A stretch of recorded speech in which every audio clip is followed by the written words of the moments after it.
Dark web ये एक ऐसी खतरनाक वेबसाइट है जहां सारे काले धंधे होते हैं, जैसे ड्रग्स बेचना, इलीगल करेंसी, वेपन्स को बेचना और टारगेट किलिंग करवाना। यहाँ पर दुनिया का हर एक इलीगल काम को किया जाता है जिसको हम सपने में भी नहीं सोच सकते। आज इसी काली दुनिया के बादशाह के बारे में जानेंगे, जिसको एक नहीं दो नहीं बल्कि 7 कंट्रीज की पुलिस ढूंढ रही थी। बैंकॉक में एक शख्स अपने आलीशान विला में बैठकर लैपटॉप चला रहा था, जहां पर एकदम से उसको एक बड़े एक्सीडेंट होने की आवाज़ आती है। वो तुरंत अपने घर के बाहर देखने के लिए भागता है, पर उसको ज़रा भी अंदाज़ा नहीं था कि उसकी ये आलीशान और अय्याशी वाली ज़िंदगी कुछ ही मिनटों में ख़त्म होने वाली है। कहने को तो एक लड़की ने अपने टोयोटा कैमरी कार को उसके गेट को ले जाकर मार दिया। इस पल का इंतज़ार 7 मुल्कों की पुलिस कई सालों से कर रही थी, क्योंकि ये कोई आम आदमी नहीं था। ये एक मल्टी मिलियनेयर था जो अपनी गाड़ियों को अपने कपड़ों की तरह बदलता था। ये बात है 2017 की, जब अपने आप को एक सॉफ्टवेयर प्रोग्रामर कहने वाला शख्स दरअसल डार्क वेब का किंग था, जिसने इतने सालों से अपनी आइडेंटिटी को छुपा के रखा था। वो कहते हैं ना, चोर चाहे जितना भी बड़ा हो, कभी ना कभी एक गलती तो करता ही है।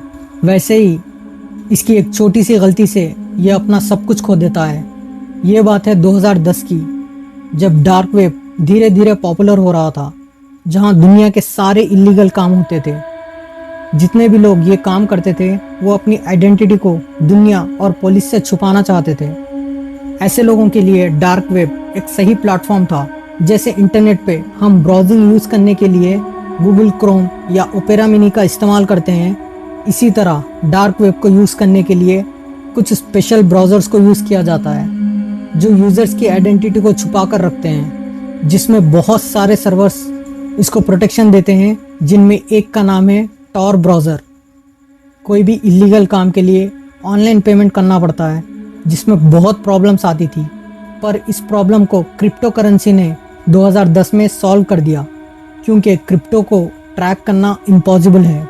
पहली डार्क वेबसाइट का नाम सिल्क रोड था, जिसको 2011 में शुरू किया गया, जो कुछ ही समय में बहुत पॉपुलर भी हुई, पर उसका ओनर ठीक 2.5 साल बाद पकड़ा गया, जिसकी वजह से इसको बंद कर दिया गया। अब इसके बाद बहुत सारे वेबसाइट्स बनने लगे। शुरुआत में यहाँ बहुत सारे स्कैम्स होने लगे, जैसे वेबसाइट ओनर्स लोगों से बिटकॉइन के पैसे लेके वेबसाइट बंद करके भाग जाते थे, जिसको एग्जिट स्कैम कहते हैं, जिसकी वजह से यहाँ एक ट्रस्टेड वेबसाइट की बहुत ज़्यादा ज़रूरत थी। यहाँ एंट्री होती है अपने डार्क वेब के किंग की, जो अपनी अल्फा बे नाम की वेबसाइट को लॉन्च करता है। इसको लॉन्च करने वाले का ना कुछ नाम था, ना ही उसकी कोई लोकेशन जानता था। वो अपने आप को अल्फा 02 के नाम से जाना जाता था। देखते ही देखते यह अल्फा बे डार्क वेब की सबसे ट्रस्टेड वेबसाइट बन गई, जहां पर इलीगल ट्रांजैक्शंस आराम से होने लगे। सिर्फ 1 साल में यहाँ 2 लाख कस्टमर्स और 40,000 सेलर्स आराम से अपना बिजनेस करने लगे। कुछ ही सालों में दुनिया की सबसे बड़ी डार्क वेब की वेबसाइट बन गई, जिससे अल्फा 02 एक हफ्ते में $6 लाख कमाता था। वहीं दूसरी तरफ दुनिया की बड़ी एजेंसी इस अल्फा बे को पकड़ने की कोशिश में लगी हुई थी, जो कि नामुमकिन लग रहा था। अमेरिकन एजेंसी अल्फा बे के सर्वर लोकेशन को ट्रेस करना चाहते थे, जिससे वो उसको पकड़ सके, पर डार्क वेब को सिर्फ टॉर ब्राउज़र से एक्सेस किया जा सकता है, जो दुनिया भर के रैंडम सर्वर्स के पीछे असली सर्वर को छुपा के रखता है। पर 2017 में अथॉरिटीज़ को अल्फा 02 का सुराग मिल गया।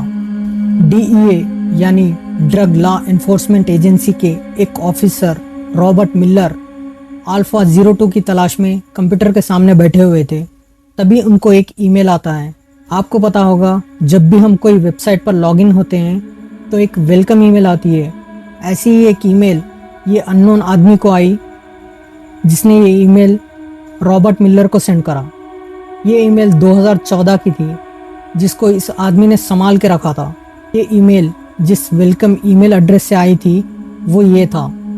ये यूज़र नेम को इस्तेमाल करके बहुत सारे सोशल मीडिया प्लेटफॉर्म पर साइन अप किया गया, जहां पर skyrock.com, जो कि एक सोशल मीडिया प्लेटफॉर्म है, इस पर इस ईमेल एड्रेस से एलेक्स नाम के शख्स ने साइन अप किया था, जिसमें एलेक्स की 2008 और 9 की कुछ फ़ोटोज़ मिल गई। जो शायद अल्फा 2 की ही थी। इसी ईमेल को यूज़ करके उसने एक फ्रेंच टेक्नोलॉजी फोरम पे पोस्ट किया था जिसमें उसका यूज़र नेम अल्फा 02 था और उसका असली नाम अलेक्जेंड्रे कैजेस था। बस अब इसकी लोकेशन को ढूंढना था, जहां उसने लिंक्डइन पे अपने आप को एक सॉफ्टवेयर डिज़ाइनर का नाम लिखा हुआ था और करंट लोकेशन का पता फेसबुक से थाईलैंड में रहने वाली उसकी मंगेतर की प्रोफाइल से मिला। इस टिप की मदद से अमेरिकन एजेंसीज थाईलैंड पहुंच गई और अलेक्जेंडर पर नज़र रखने लगी। वो अभी तक इसलिए नहीं पकड़ा गया क्योंकि उसके खिलाफ कोई सबूत नहीं था, जिसकी वजह से उसको रंगे हाथों सबूत के साथ पकड़ना ज़रूरी था। उसके डेली रूटीन में वो अपनी लैम्बोर्गिनी से शहर घूमता और सुबह जल्दी उठकर अपने लैपटॉप पे काम करने लगता था। ज़्यादा वक्त वो अपने घर में ही रहता था, जहाँ पर दिन भर वो लैपटॉप के सामने बैठा रहता था। अथॉरिटीज़ ने इसके दिन के स्केड्यूल को अच्छे से समझ लिया और एक प्लान बनाया, जहाँ पर उसको पकड़ते समय उसका फ़ोन और लैपटॉप का खुला रहना ज़रूरी था। वो लोगों ने एक टोयोटा कैमरी में अपनी एक एजेंट को बिठाया और अलेक्जेंड्रे के विला पर जाकर झूठ मूठ के एक्सीडेंट को करने को बोला। इससे अलेक्जेंड्रे एकदम से अपना सब कुछ छोड़ के भाग कर आएगा। लकीली ऐसा ही हुआ, जहाँ पर वो एजेंट जैसा ही कार को गेट से लेके जाकर ठोकी, अलेक्जेंड्रे भागते हुए आया, जहाँ पर पुलिस उसका इंतज़ार कर रही थी। पुलिस ने उसको गिरफ्तार कर लिया और उसके लैपटॉप और फ़ोन को सीज कर दिया, जिसमें अल्फा बे का कंट्रोल पैनल खुला हुआ था। पुलिस ने सारे पासवर्ड्स को कॉपी कर लिया। उसकी आलीशान गाड़ियाँ, प्रॉपर्टीज़ और $1 मिलियन की क्रिप्टो करेंसी को जब्त कर लिया गया। अलेक्जेंडर को जेल में डाल दिया गया। उसके ठीक एक हफ्ते बाद उसने सुसाइड कर लिया। इस तरह एक छोटी सी गलती की वजह से डार्क वेब का किंग का खात्मा हुआ। दोस्तों, अगर आपको ये वीडियो थोड़ी भी इन्फॉर्मेटिव लगी हो, click on the like button and the subscribe button. Hit on the bell icon to be notified on every update from my channel. Thank you so much and bye. मिलते हैं next video में।